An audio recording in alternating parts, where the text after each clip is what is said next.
নমস্কার শ্রোতা বন্ধুরা, আশা করি সবাই খুব ভালো আছেন। আজকে আবার একটা নতুন গল্প নিয়ে চলে এলাম, একটি অলৌকিক গল্প।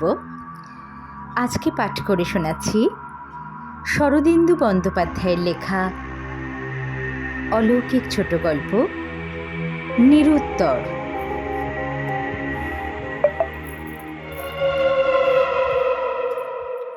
উত্তরাঞ্চলের একটি শহরে আমি কিছুদিন বাস করেছিলাম। গঙ্গার তীরে শহর, বাঙালি দু চার ঘর আছেন। আমার কিন্তু কেবল একটি বাঙালির সহিত ঘনিষ্ঠতা হইয়াছিল।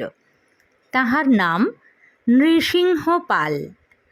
আমার বাসার পাশে ছোট একটি বাড়িতে বাস করিতেন। নৃসিংহবাবুর মতো এমন কদাকার চেহারা খুব কম দেখা যায়। গরিলার মতো পাশবিক একখানা মুখ, ছোট ছোট ক্রূর চক্ষু, মাথার চুল পাকিয়া সাদা হইয়া গিয়াছে, তবু শোরকুচির মতো খাড়া হইয়া আছে। বয়স বোধ হয় 60-এর কাছাকাছি, কিন্তু শরীর অসুরের মতো নিরেট। প্রথম যেদিন তাহাকে দেখি আমার হৃৎপিণ্ড সত্রাসে লাফাইয়া উঠিয়াছিল। তাহার চেহারার জন্যেই হোক বা অন্য কোনো কারণেই হোক, বেশি লোকের সহিত তাহার মেলামেশা ছিল না। তিনি সকালে ও সন্ধ্যায় 2 বার গঙ্গা স্নান করিতে যাইতেন, তা ছাড়া আর বাড়ির বাহির হইতেন না। তাহার বাড়িতে অন্য কাহাকেও আসিতে দেখি নাই। কেবল খোঁড়া মানিক নামক এক ব্যক্তি রাত্রির অন্ধকারে গা ঢাকিয়া মাঝে মাঝে আসিত। আমি নিজের পড়াশোনা লইয়া থাকিতাম, নৃসিংহবাবুর সহিত যাচিয়া আলাপ করিতে যাই নাই। তাহার চেহারা যদি তাহার চরিত্রের দর্পণ হয়, তবে পরিচয় না হওয়াই ভালো। কিন্তু তিনি একদিন নিজে আসিয়া আলাপ করিলেন। আমার চাকর পালাইয়াছিল। আমি নিতান্ত অসহায়ভাবে বসিয়া ভাবিতেছিলাম, চাকর পালাইলে যদি এমন হাঁড়ির হাল হয়, তবে স্বাধীনতা অর্জন করিয়া কি লাভ হইল। এমন সময় নৃসিংহবাবু আসিয়া বলিলেন, চাকর পালিয়েছে? কিছু ভাববেন না, কালই নতুন চাকর জোগাড় করে দেব।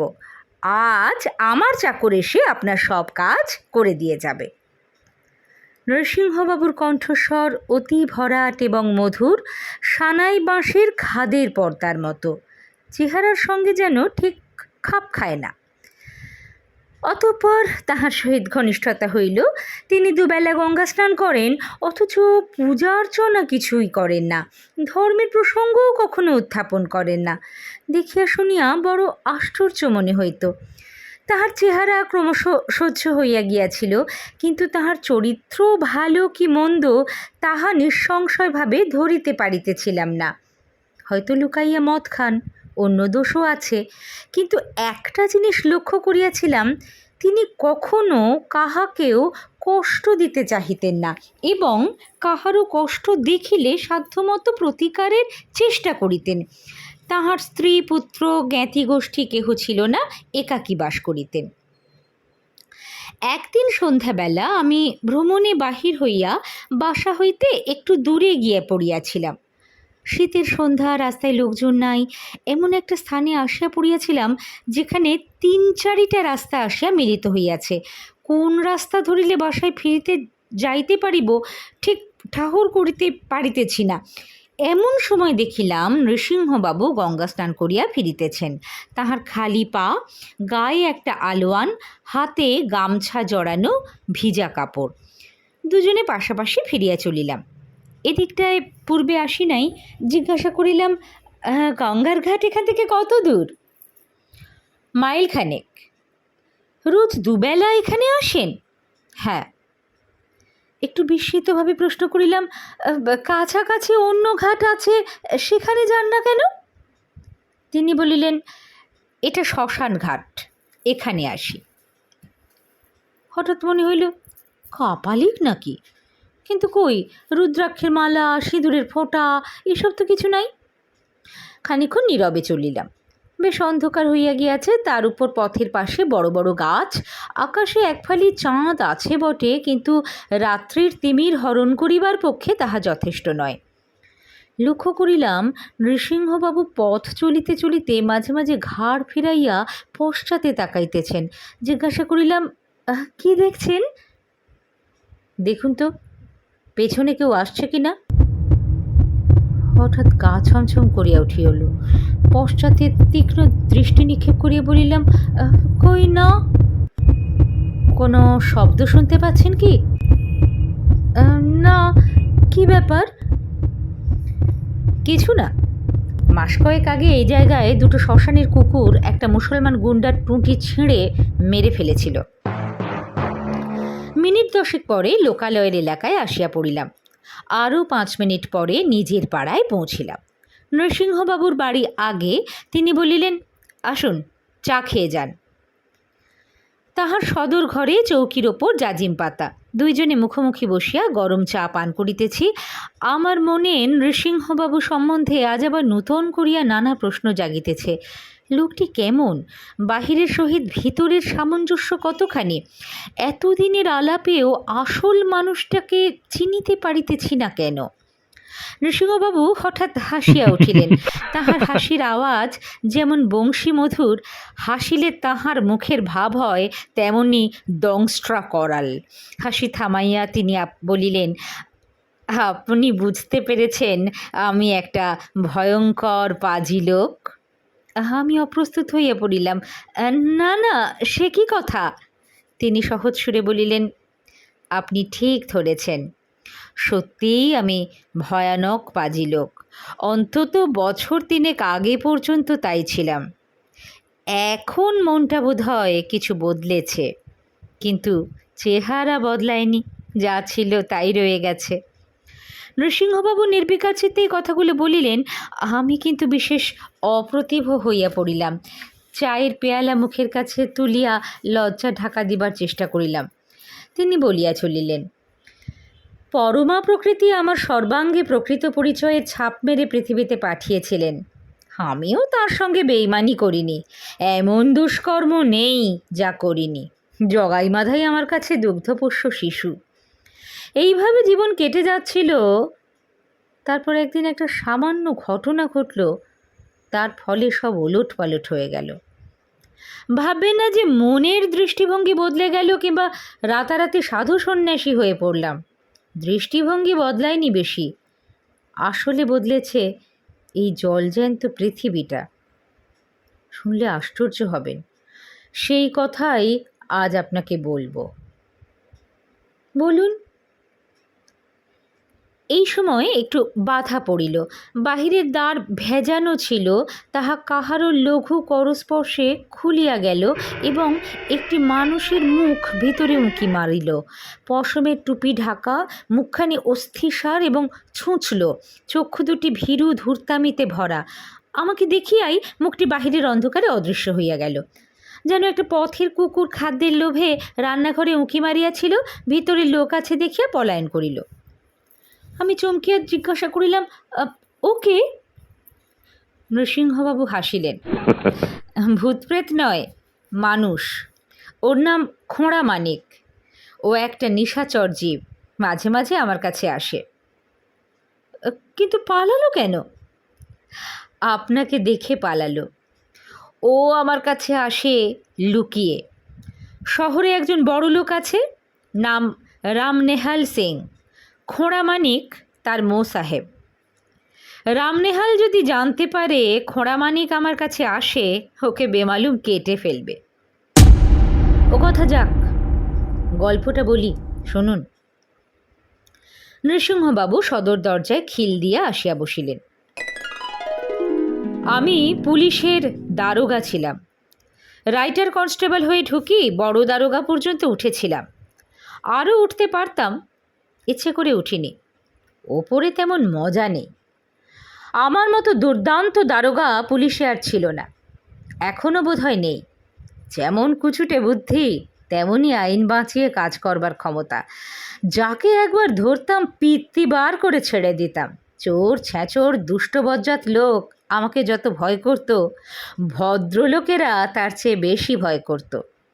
যখন যে মহকুমায় বদলি হয়ে যেতাম, সেখানে ত্রাহি ত্রাহি রব উঠত। বড়লোকেরা গায়ে পড়ে টাকা খাইয়ে যেত যেন তাদের পেছনে না লাগি। এইভাবে মনের সুখে আছি, বিয়ে করিনি। আমার মতো যাদের মনের ভাব তাদের বিয়ে করা বোকামি। মাইনে পাই সামান্যই, কিন্তু উপরি আসে ছাপ্পর ফোঁড়ে। এখনও সেই টাকাই খাচ্ছি। আরও 20 বছর যদি বেঁচে থাকি সে টাকা ফুরোবে না। বাইরে বাঘের দাপট, ভেতরে মদ মাংস পঞ্চম কার, যা চাই সব পেয়েছি, মনের ফুর্তিতে আছি। বছর 8 আগে এই শহরে বদলি হয়ে আসি, বড় থানার বড় দারোগা। শাঁসালো শহর, পয়সাওয়ালা লোক অনেক আছে, সকলের মধ্যে সাড়া পড়ে গেল। চুপি চুপি ভেট আসতে লাগলো। যাদের পেটে ময়লা যত বেশি তারা ঠাকুরের মন্দিরে তত বেশি পূজা পাঠালো।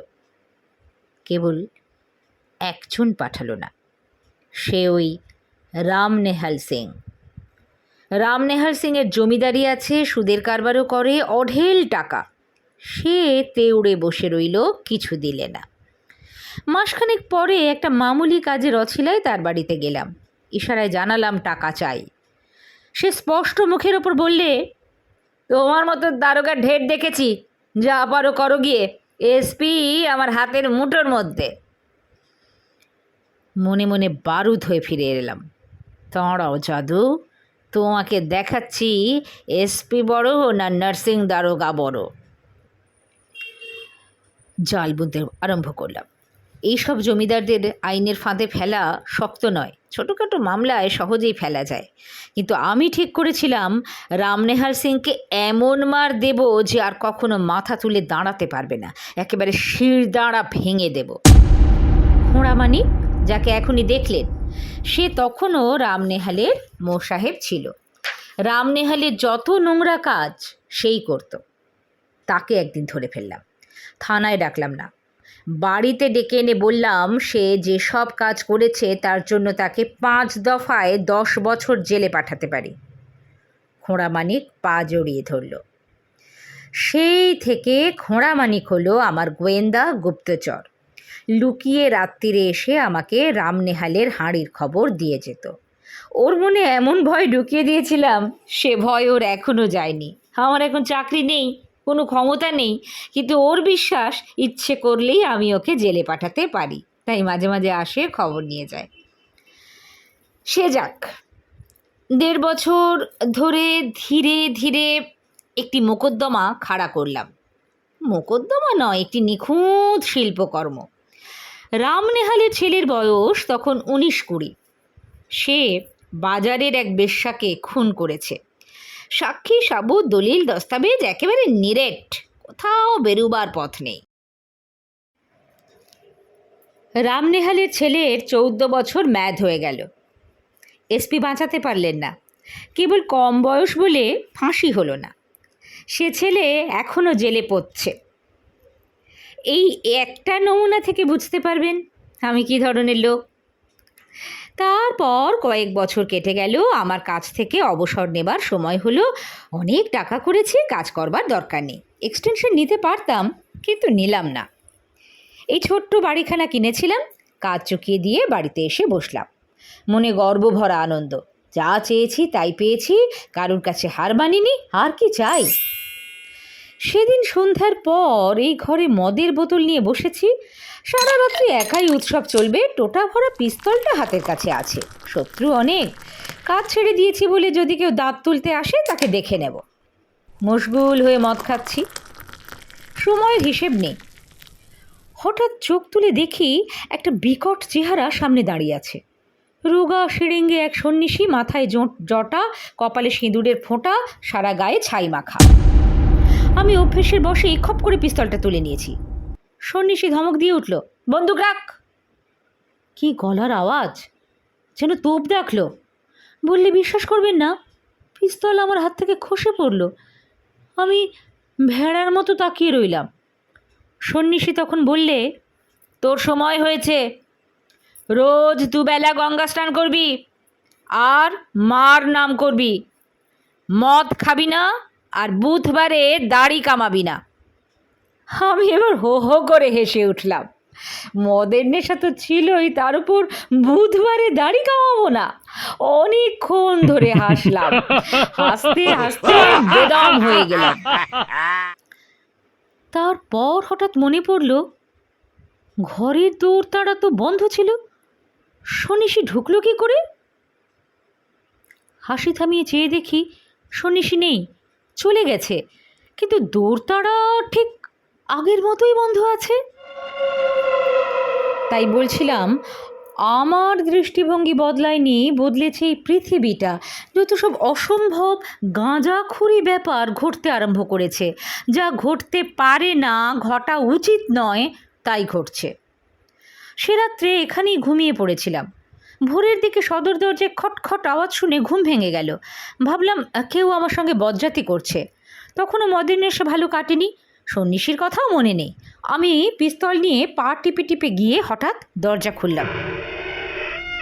দেখলাম দড়ির কাছে কেউ নেই, কিন্তু একটা লোক রাস্তা দিয়ে হনহন করে দূরে চলে যাচ্ছে। আমার রোখ চড়ে গেল। আমি তাকে ধরবার জন্য বার হলাম। পায়ে জুতো নেই, হাতে পিস্তল। আমি লোকটার পেছনে চললাম। ভোরের ঘোর ঘোর আলোয় ভালো দেখা যাচ্ছে না। আমি যত জোরে চলি, সেও তত জোরে চলে। আমি দৌড়তে লাগলাম, সেও দৌড়তে শুরু করলো। তারপর অনেক দূর দৌড়বার পর তাকে আর দেখতে পেলাম না। এতক্ষণ কোথায় যাচ্ছে তার হিসেব ছিল না। এখন চমক ভেঙে দেখি শ্মশান ঘাটের কাছে এসে গঙ্গার ধারে দাঁড়িয়ে আছি। শ্মশান ঘাট তখন শূন্য। সেখানে একা দাঁড়িয়ে সন্ন্যাসীর কথা মনে পড়ে গেল। সন্ন্যাসী বলেছিল, দুবেলা গঙ্গা স্নান করবি। তখন গরমকাল, এতখানি পথ দৌড়ে সারা গায়ে আমার ঘাম ঝরছে। ভাবলাম, মন্দ কি, স্নান করেই যাই।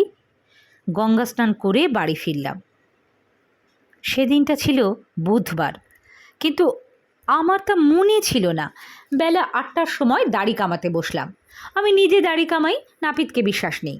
কিন্তু খুর চালাতে গিয়ে খ্যাচ করে কেটে ফেললাম নিজের গাল। দরদর করে রক্ত ঝরতে লাগলো। তখন মনে পড়লো আজ বুধবার, সন্ন্যাসী বলেছিল বুধবার দাড়ি কামাবি না। ধুর, দাড়ি না হয় একদিন না কামালাম। রাগে আমার সর্বাঙ্গ জ্বলতে লাগলো। একটা ভিখিরি এসে আমাকে গুণ করে গেল। না, কিছুতেই না। আমি নসিং দারোগা, আমার ভয়ে বাঘে বলদে এক ঘাটে জল খায়, একটা সন্ন্যাসী আমাকে নাকে দড়ি দিয়ে ঘোরাবে? দেখব কেমন সন্ন্যাসী। কিন্তু কিছুতেই কিছু হলো না। সন্ধ্যের পর একটা আস্ত ব্র্যান্ডির বোতল নিয়ে বসতে যাব, বোতলটা হাত থেকে পিছলে পড়ে চুরমার হয়ে গেল। বাড়িতে আর মদ নেই, কিন্তু আমিও হার মানব না। ঠিকই গাড়ি ভাড়া করে তখনই চললাম মদের দোকানে। মদের দোকান বন্ধ। আর একটা দোকানে গেলাম, সেটাও বন্ধ। শুঁড়িরা নাকি ধর্মঘট করেছে। গাড়িতে ফিরে এসে বসতেই গাড়োয়ান প্রশ্ন করল, হুজুর এবার কোথায় যাব? উত্তর দিলাম, চুলোয়। গাড়ি চলল। আমি বসে বসে রাগে ফুলতে লাগলাম। তারপর গাড়ি যখন থামলো, দেখলাম শ্মশান ঘাটে উপস্থিত হয়েছি। স্নান করে বাড়ি ফিরলাম। এই রকম কয়েকদিন চলল। আমার নিজের ইচ্ছা বলে যেন কিছু নেই। আমাকে দুবেলা গঙ্গা স্নান করতে হবে, মদ খেতে পাবো না, বুধবারে দাড়ি কামাতে পাবো না। আমি স্বাধীন মানুষ নই, কে না গোলাম। আমার অজানা মালিক আমার ঘাড় ধরে আমার মুখটা রাস্তায় ঘষে দিচ্ছে। একদিন উত্তক্ত হয়ে নিজের মনে বললাম, মা, তোমার ওপর আমার বিশ্বাস নেই, বুঝলো কি মানি না, কিন্তু সন্ন্যাসীর হুকুম মানলে যদি আর গণ্ডগোল না হয় তবে তাই সই। আর মদ খাবো না, দুবেলা গঙ্গা স্নান করবো, বুধবারে দাড়ি কামাবো না। এতে যদি কারুর লাভ হয় তো হোক। দুবেলা গঙ্গা স্নান করা ক্রমে অভ্যেস হয়ে গেল। বুধবারে দাড়ি কামানো ছেড়ে দিলাম। কিন্তু মদ ছাড়া অত সহজ নয়। আরও 2-4 বার মার খেতে হলো। যতবারই মদ খেতে যাই, একটা না একটা বিপত্তি এসে পড়ে। একবার গিলাসে মদ ঢেলেছি, ছাদ থেকে গিলাসের মধ্যে টিকটিকি পড়ল। শেষ পর্যন্ত চেষ্টা ছেড়ে দিলাম। কিছুদিনের জন্য মনে হলো দুনিয়াটা বিস্বাদ হয়ে গেছে। যা হোক, নির্ঝঞ্ঝাটে দিন কাটছে। মার নাম করি, মানে যখনই মনে পড়ে মাকে বাপ তুলে গালাগালি দিই। মা কে তা জানি না, কেন আমার পিছনে লেগেছে তাও জানি না, কিন্তু চুটিয়ে মাকে বাপান্ত করি। মার বোধহয় ভালো লাগে, কারণ যতই গালাগালি দিই আমার কোনো অনিষ্ট হয় না। একদিন সন্ধ্যের পর খোড়া মানিক এলো। বললে, নরসিংবাবু, আপনি এ শহর ছেড়ে চলে যান। রামনেহাল সিং আপনাকে খুন করবার জন্যে গুন্ডা লাগিয়েছে। এখানে থাকলে আপনার প্রাণ যাবে। রামনেহাল গুন্ডা লাগিয়েছে? আশ্চর্য নয়, আমি তার মুখে চুনকালি দিয়েছি, তার ছেলেকে জেলে পাঠিয়েছি, সে শোধ তুলতে চায়। কিন্তু আমি নরসিং পাল, রামনেহালের ভয়ে পালিয়ে যাব? আমি চিরকাল গুন্ডা চড়িয়ে বেরিয়েছি, আমাকে গুন্ডার ভয় দেখাবে? কুছ পরোয়া নেই, আসুক গুন্ডা, দেখে নেব। তবু সাবধান হলাম। বাইরে যখন বেরোই পিস্তল নিয়ে বেরোই। রাত্রে শোবার সময় পিস্তল বালিশের পাশে থাকে। দুপুর রাত্রে উঠে জানলা দিয়ে উঁকি মেরে দেখি কেউ আনাচে কানাচে ঘুরে বেড়াচ্ছে কিনা, কিন্তু কাউকে দেখতে পাই না। মনে হয় সব ধাপ্পা আমাকে মিথ্যে ভয় দেখাবার চেষ্টা করছে। দিন অষ্টেক পরে মানিক আবার এলো। একগাল হেসে বলল, ধন্য আপনি, এত বুদ্ধিও ধরেন, রামনেহাল মুচড়ে পড়েছে। অবাক হয়ে বললাম, সে কি? খোঁড়া মানিক বলল, বাঘের মতো একজোড়া কুকুর পুষেছেন আপনি, তারা সমস্ত রাত বাড়ি পাহারা দেয়। 3 বার গুন্ডারা এসেছিল, কুকুর থেকে ভয় পালিয়ে গেছে। আমি নিজের কানে শুনেছি। তারা রামনেহালকে বলছে, কুকুর নয় হুজুর, সাক্ষাৎ দুটো জমদূত। খোঁড়া মানিককে কিছু বললাম না, কিন্তু মনে ভারী ধোঁকা লাগলো। কুকুর এলো থেকে? তারপর সারা রাত্রি জুতো পাহারা দিয়েছি, কখনো একটা নেড়ি কুত্তাও দেখতে পাইনি।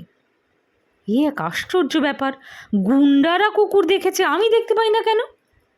ভাবলাম, গুন্ডারা তো আমাকে চেনে, আমার বাড়িতে ঢুকতে সাহস পায়নি, রামনেহালকে গল্প বানিয়ে বলেছে। তারপর বেশ কিছুদিন নিরুপদ্রবে কেটে গেল। আমি অদৃশ্য কুকুরের পাহারায় নিরাপদে আছি, ভয় কেটে গেল। গঙ্গা স্নানে যাই, তাও পিস্তল নিয়ে যাই না।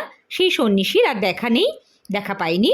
মনে ধর্মভাবও জাগিনি, কিন্তু নিজের মনে মা মা করি, বলি, মা তুই কে, আমাকে বুঝিয়ে দে, আমার দুনিয়া ওলট পালট হয়ে গেছে, কিছুই বুঝতে পারছি না, তুই বুঝিয়ে দে।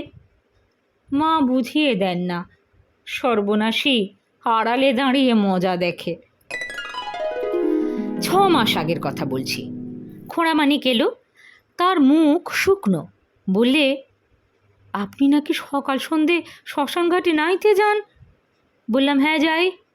খোঁড়া মানিক বললে, ওরা জানতে পেরেছে, হিন্দু গুন্ডারা আপনাকে মারতে রাজি হয়নি, বলেছে আপনি নাকি কাপালিক, শ্মশানে সব সাধনা করেন, তাই রামনেহাল মুসলমান গুন্ডা লাগিয়েছে। নাম জানেন বোধহয়, রহিম আর করিম, 2 ভাই। তারা শ্মশানের রাস্তায় আপনাকে ছুরি মারবে। খোঁড়া মানিক চলে যাবার পর ভাবতে বসলাম, কি করা যায়। গঙ্গা স্নান বন্ধ করা যাবে না, কারণ জানি নিজের ইচ্ছায় না গেলে ঘাড় ধরে নিয়ে যাবে। এক পিস্তল নিয়ে যেতে পারি, কিন্তু কেন জানি না পিস্তল নিয়ে গঙ্গা স্নানে যেতে আর ইচ্ছে হলো না। ধুর ওকে, যা হবার হবে, আমার ইচ্ছে তো কিছুই হচ্ছে না, তবে মিছে ভেবে মরি কেন। 2-4 দিন কিছু হলো না, স্নান করতে যাই, ফিরে আসি। আমার পেছনে গুন্ডা লেগেছে তা প্রায় ভুলেই গেলাম। তারপর একদিন সন্ধ্যের পর শ্মশানের দিকটা কীরকম নির্জন হয়ে যায় দেখেছেন তো, ওদিকে ঘর বাড়িও নেই, লোক চলাচল একেবারে বন্ধ হয়ে যায়। আমি স্নান করে ফিরছি, রাত আন্দাজ 8টা, বেশ অন্ধকার হয়ে গেছে। হঠাৎ পিছনে একটা বিকট চিৎকার শুনে আঁতকে উঠলাম। মানুষের গলার মর্মান্তিক চিৎকার, সেই সঙ্গে কুকুরের গভীর ডাক, যেন একটা ডাল কুত্তা একটা মানুষের গলা কামড়ে ধরে তার চিৎকার বন্ধ করে দিলে। আমি আর দাঁড়ালাম না, টেনে টেনে ছুট মারলাম। পরদিন সকালবেলা খবর পাওয়া গেল, শ্মশান ঘাটের রাস্তায় রহিম গুন্ডার লাশ পাওয়া গেছে। তাকে শ্মশানের কুকুর নাকি টুঁটি ছিঁড়ে মেরে ফেলেছে। রহিমের হাতে একটা বর্শা ছিল, তবুও সে আত্মরক্ষা করতে পারেনি। রাত্রিরে খোঁড়া মানিক এলো। রহিমের ভাই করিম রামনেহালকে যা বলেছে তার কাছে শুনলাম। ওরা 2 ভাই কদিন ধরে আমার জন্য ওত পেতেছিল। রোজই দেখতো একজোড়া কালো কুকুর আমার পেছনে থাকে। কাল রহিম আর করিম রাস্তার ধারেই একটা গাছে উঠে বসেছিল, মতলব করেছিল যেই আমি গাছতলা দিয়ে যাব অমনি বর্শা ছুঁড়ে আমায় মারবে, কুকুর তাদের কিছু করতে পারবে না। কিন্তু বর্শা ছুঁড়তে গিয়ে রহিম নিজেই পা ফসকে নিচে পড়ে গেল, আর একটা কুকুর এসে ধরল তার টুঁটি। এই পর্যন্ত বলিয়া নৃসিংহবাবু নীরব হইলেন। তারপর একটা সুদীর্ঘ নিঃশ্বাসটা নিয়ে বলিলেন, এই আমার গল্প। রামনেহাল আর আমাকে ঘাঁটায়নি, সেই থেকে নির্ভয়ে আছি। এখন আপনি বলুন, এসব কি? অলৌকিক বললে চলবে না। কেন অলৌকিক তা বলতে হবে? সন্ন্যাসী বলেছিল আমার সময় হয়েছে, কিন্তু কি করে সময় হলো? শুনেছি যাঁরা সাধু সজ্জন, যোগী তপস্বী, ভগবান তাঁদের দয়া করেন, বিপদে রক্ষা করেন। কিন্তু এ কি? জীবনে আমি একটা ভালো কাজ করিনি, মন্দ কাজে এত করেছি যে তার সীমা সংখ্যা হয় না, তবে বেছে বেছে আমাকে দয়া করবার মানে কি? জোর করে আমাকে মদ ছাড়ানো, গঙ্গা স্নান করানো, আমাকে শত্রুর প্রতিহিংসা থেকে আগলে রাখা, এসব কেন? আপনি বিদ্বান লোক, এর উত্তর দিন। কেন কেন কেন? নৃসিংহবাবু কদাকার মুখে তীব্র জিজ্ঞাসা ভরিয়া আমার পানে চাহিয়া রহিলেন। আমি তাহার প্রশ্নের উত্তর দিতে পারিলাম না। ভাবিলাম হয়তো তাহার এই তীব্র ব্যাকুল জিজ্ঞাসাই তাহার প্রশ্নের উত্তর।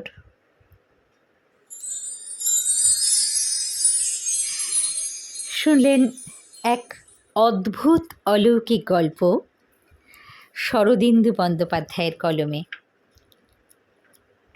আজকের গল্প ছিল নিরুত্তর। কেমন লাগলো অবশ্যই কমেন্ট করে জানাবেন।